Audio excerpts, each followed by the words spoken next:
Do you think Maduro is ready to negotiate? Maduro siempre quiere negociar. As I said in the beginning, Maduro always wants to negotiate for the same reason, to ease the pressure, earn time, and try to confuse the democratic alternative. You talk about different groups.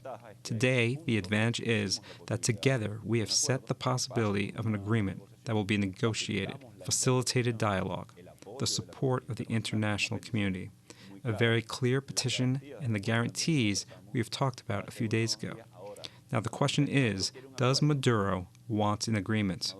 Maduro is going to try to evade it in every possible way. With our audacity and the possibility of the moment, we need to put him on rails so that he cannot evade an agreement. That is facilitated by the clear petition, transparent guarantees, the possibility of the elections chronogram, and the international accompaniment. Maduro clearly wants the United States to ease sanctions. Do you want the United States to ease sanctions, even a little bit? Yo quiero un acuerdo. I want an agreement. If it is a mechanism to obtain agreement, I want a political solution for my country. I want to avoid the migratory flux. I want that our people come back to Venezuela. I want that my daughter grows up in Venezuela. I want in some ways to continue exercising my service role. It has been a service role for 15 years to date.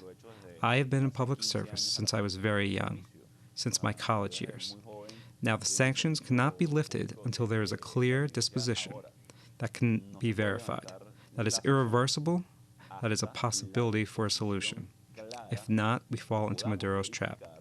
What I said at the beginning, ease the pressure, relax the international pressure, and even worse, get the world used to dictatorship.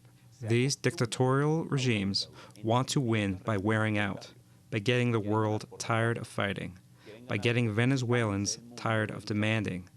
That is what happened in Cuba at the time. I am going to be very clear. We are not going to tire from fighting or demanding our rights, because there is something very important. You ask me what we could compromise on? We cannot give up our rights or searching for our rights. I cannot teach my daughter to fight for half rights. She is a girl. I want her to be an empowered girl. I want her to be a strong girl. That she is not undervalued because she is a woman. It is not because we are a democratic alternative and that we are persecuted and tortured that we should diminish our rights.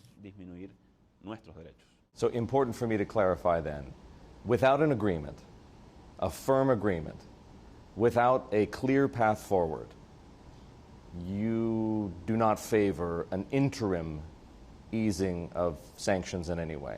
Sin una solución política. Without a political solution, it doesn't make any sense to give a dictator favor. Quite the opposite. More mechanisms need to be found to make him accountable for the crimes committed.